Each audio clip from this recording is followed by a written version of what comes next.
A reforma tributária, aprovada em 2 turnos já na Câmara dos Deputados, agora segue para o Senado. Alguns parlamentares ainda são contrários à proposta, como o governador e também pessoas ligadas ao agronegócio também. O governador de Goiás, Ronaldo Caiado, que nos últimos dias fez diversas críticas à reforma, conversa conosco aqui no Jornal da Manhã. Tudo bem, governador? Bem-vindo. Como vai?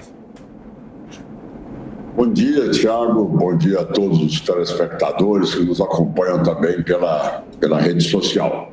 Muito obrigado.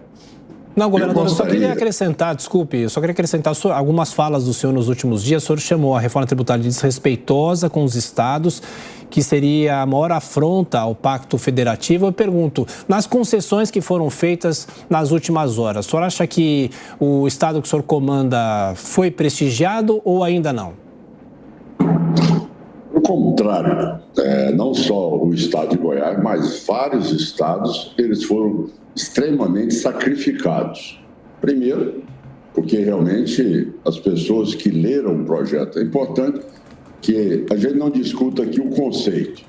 Eu gostaria de que as pessoas que comentaram e aí elogiaram o texto, eu gostaria de debater com elas sobre o conteúdo. Porque, eu gosto do livro. Você já leu o livro? Não, eu gostei da capa. Então, quer dizer, eu acho que é fundamental que a gente leia o projeto. Então, no momento em que você tem tudo aquilo que é arrecadado pelo Estado e município concentrado em um comitê federativo, isso é algo que exclui totalmente as prerrogativas e as iniciativas dos governantes no seu país, no seu Estado. Em primeiro lugar, isso é uma ruptura completa, tá certo? Um desrespeito completo à cláusula pétrea do Pacto Federativo. O segundo ponto é mais outra anomalia que foi criada aí para poder receber apoio da base do Sudeste. Ou seja, hoje você tem, todos nós somos considerados como entes subfederados, subnacionais. Tudo bem, são a União e os entes subnacionais.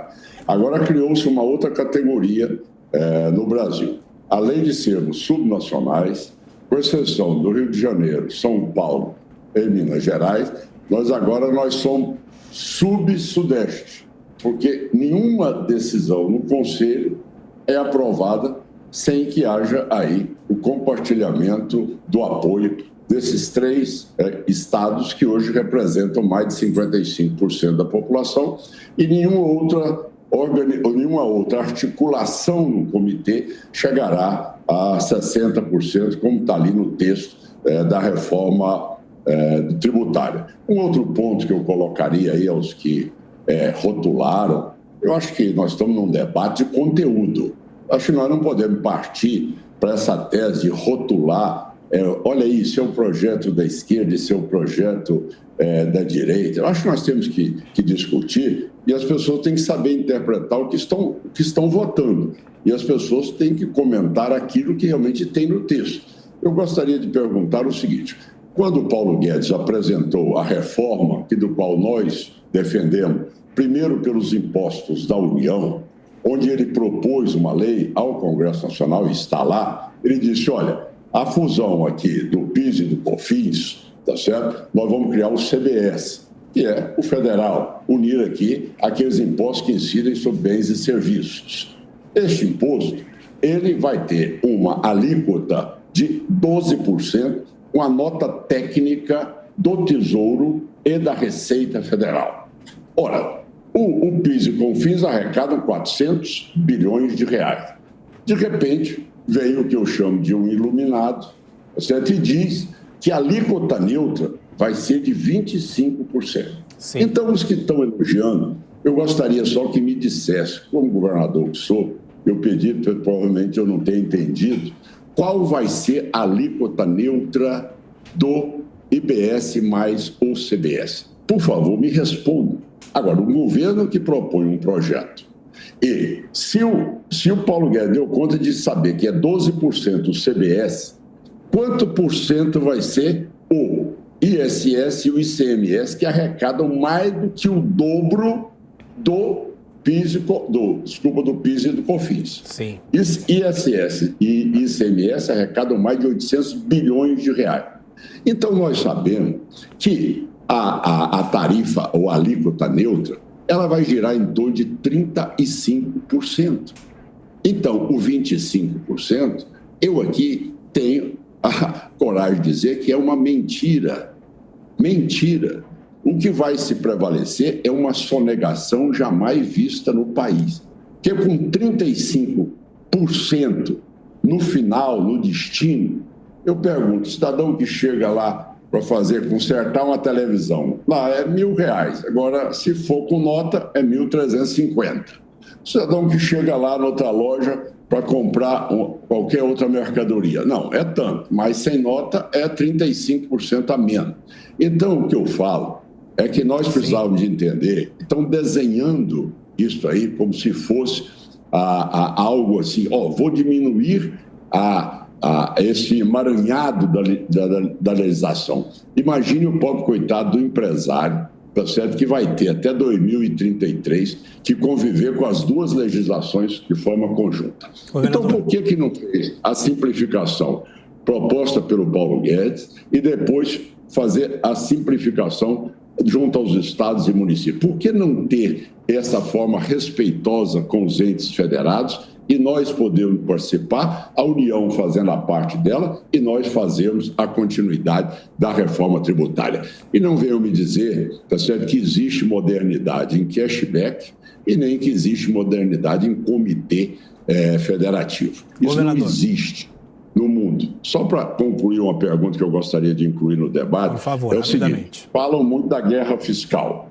Agora, o interessante é que os americanos defendem, eles não chamam de guerra fiscal, eles chamam de competição de impostos. Lá é elogio. Olha, o cidadão vai para o Texas porque a tributação lá é menor do que na Califórnia. O cidadão vai comprar o iPhone dele lá no Tennessee porque é mais barato do que em Nova York. Isso lá é competição de impostos. Aqui no Brasil é guerra fiscal. Então, eu acho que essa visão é de quem realmente não conhece a realidade do Brasil, não conhece o dia a dia e são apenas teóricos, tá certo? Como eu costumo dizer, cirurgião que opera no papel. Nunca operou um paciente na mesa, não sabe o que é, quais são as complicações que podem advir. Comparar Brasil com a União Europeia é totalmente diferente. Infelizmente, o nosso tempo está mais curto hoje. Agora a pergunta é de Amanda Klein. Rapidamente, Amanda, por favor.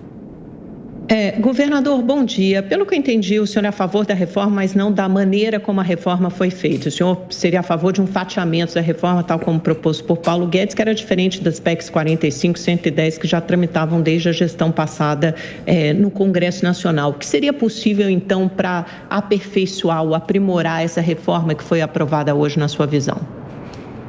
Em primeiro lugar, o relator tem a coragem de dizer qual será a alíquota neutra. Desafio o relator a dizer qual será a alíquota neutra. E pergunto, quando essa alíquota neutra chegar a 35%, que vai ser a alíquota real, eu pergunto a vocês vão defender essa alíquota neutra de 35%? Em primeiro lugar, é o desafio que faço. Ele não pode dizer que desconhece. Ele tem ao lado dele a Receita Federal, o Ministério da Fazenda e o Tesouro Nacional. Se no governo, se o Paulo Guedes teve como dizer, olha, era 9,25, vão ser 12, porque não vai ter agora o acumulado, vai ser no destino. Então, o PIS e COFINS é 9,25, eu vou ter que passá-lo para 12. Agora, o PIS e COFINS são 400 bilhões. Agora, eu quero saber em 800 bilhões, em primeiro lugar. Então, que me diga a alíquota verdadeira. Segundo lugar, é inadmissível, inaceitável que um governador seja simplesmente ali ordenador de despesa.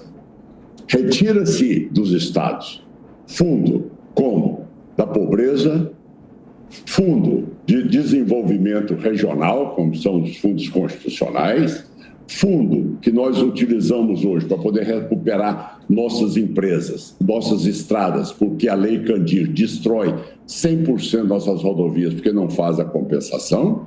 Então, quando se fala em fundo, Amanda, todo governador que é de estado produtivo até arrepia, porque realmente a Lei Candir beneficia quem? As exportadoras, as trades no Brasil. E a quem interessa esta reforma? posso te garantir, Amanda, a população vai ficar assustada, porque não teve debate de conteúdo.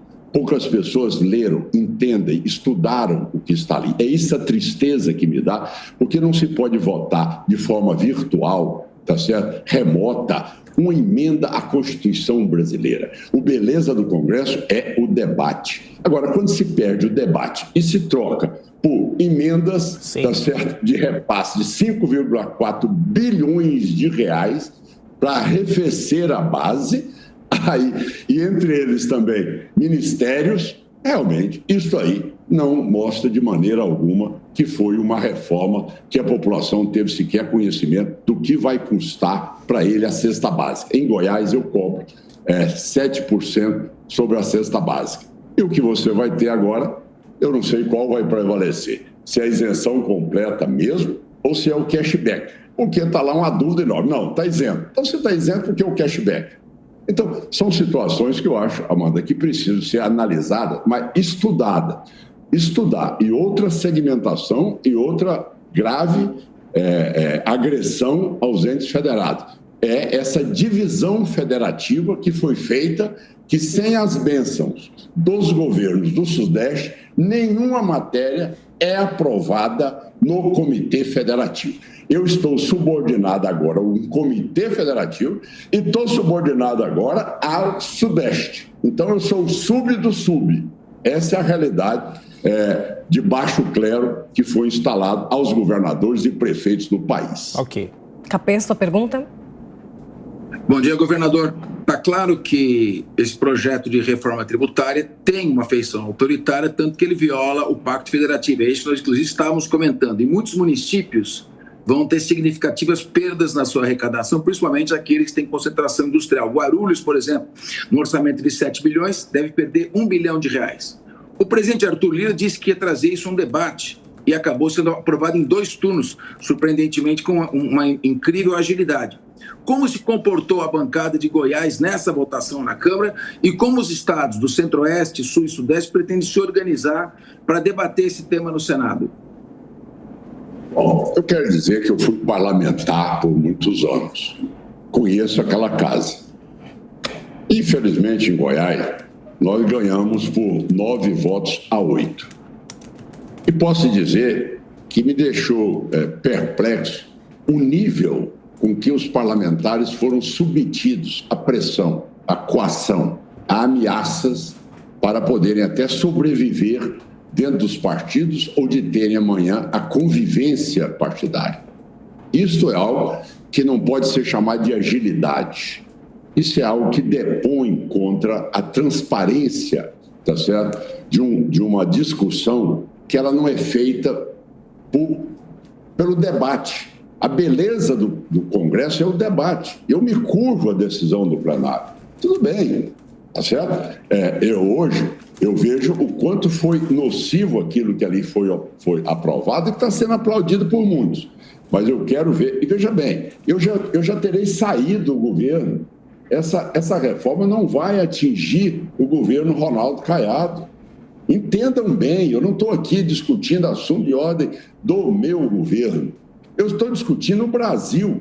Eu estou discutindo a condição de submissão que ficará submetido os entes federados a partir da aprovação desse comitê com esse percentual de 60% da população. Quem não tiver esse percentual, aí não muda e aprova nenhum outro projeto dentro do comitê. Então, esse comitê aí, com o Fundo de Desenvolvimento Regional e o Fundo de Compensação, serão aí fundos que vão ser deliberados e cada estado sendo anemiado aí pela posição com que ele teve que definir politicamente e como eu, com muita clareza, graças a Deus, com independência moral e intelectual, discuto o tema não com interesse visando apenas o estado de Goiás. Eu estou discutindo o assunto no cenário nacional. Este é que é o ponto. Nosso Estado vai ser perdedor? Sim, vai ser duramente penalizado, mas a população, a classe média brasileira, eu quero ver como é que ele vai pagar hoje seguro, saúde, como é que ele vai pagar colégio para os filhos, como é que ele vai ter ali a manutenção do seu dia a dia nas despesas da sua casa, crescida de mais 35% no final. Mas a quem interessa, eu quero concluir, a quem interessa essa reforma tributária? Quem é que é o grande beneficiário dela? As grandes indústrias do país, essas sim, essas mega indústrias, tá certo? Você só via a CNI o dia todo falar dela. Você não via nenhum representante de trabalhador da agricultura, do comércio, do serviço. Você não via ninguém apoiar. Mas a CNI, ela o tempo inteiro é a proposta. E outro ponto. Veja bem, eu trabalho enormemente, meu povo trabalha, nós produzimos mais de 30 milhões de toneladas de grãos no estado de Goiás e, de repente, tudo aquilo que eu arrecadar e que foi exportado, que a grande maioria, quase 80%, tudo aquilo eu vou entregar para trading, que nunca na vida plantou um pé de soja, de milho, e de repente vai ser a grande beneficiária. Ela é o destino final. Destino final é quem importou. Então, tudo aquilo que nós goianos aqui trabalhamos, os brasileiros produziram, tudo aquilo vai ao destino. O destino é quem? A exportadora. Esse está batendo palma hoje. Esse sim. Esse está aplaudindo. A mega empresa brasileira, que não é competitiva, está aplaudindo isso aí. Mas o povo não sabe nem o que foi votado. Se muitos deputados lá não têm ideia nem da complexidade e nem daquilo que foi votado. Essa é uma triste realidade e que eu coloco o tema em discussão e me proponho a debater. Governador, aproveitando que o senhor falou sobre essa tonelada de grãos aí no estado de Goiás, quero que o senhor fale também como que o estado vê a reforma tributária, como que o setor agro vê a aprovação dessa reforma tributária agora. Ora, o que é importante que nesse assunto seja discutido é que você não pode fatiar, tá certo? Um processo desse, você vai dizer, olha, não, tudo bem, eu aumentei aqui para 3.600.000 a renda aqui no ano, a arrecadação no ano do agricultor, para que ele amanhã não tenha que entrar nessa nova reforma tributária. Então, se calcularam, chegaram o seguinte, olha, o produtor rural que tem aí essa renda até 3,6 milhões ano, esse aí vai ficar fora. Eu não preciso entrar nessa reforma tributária. Só aí você tem 80% dos produtores rurais ou mais. São pequenos e médios. Agora eu pergunto a você, os outros 10 ou 20% terão plena aí a tributação. O que você tem que entender é que nós não podemos ficar vivendo essa situação sendo subdividida, tá certo? Sem que haja uma clareza de benefício para o setor que é responsável por 157 bilhões de dólares da exportação do ano passado, e esse ano vai aumentar ainda, que é o que segura a balança comercial. Então, de repente, você começa a fazer assim, um puxadinho para atender um voto aqui, para atender outro voto ali, mas você não discute o cerne do problema. Acho que o problema maior é nós discutirmos a essência do projeto. A essência que está contaminada por esse comitê federativo, em segundo lugar, por essa subcomitê federativo criado agora, que é o Subcomitê do Sudeste, que todos nós estamos submetidos a ele, e por sermos desconhecedores das alíquotas do final dessa reforma. Ronaldo Caiado, mais uma vez, obrigado pela gentileza. Voltaremos a nos falar. Grande abraço. Muito obrigado, um abraço.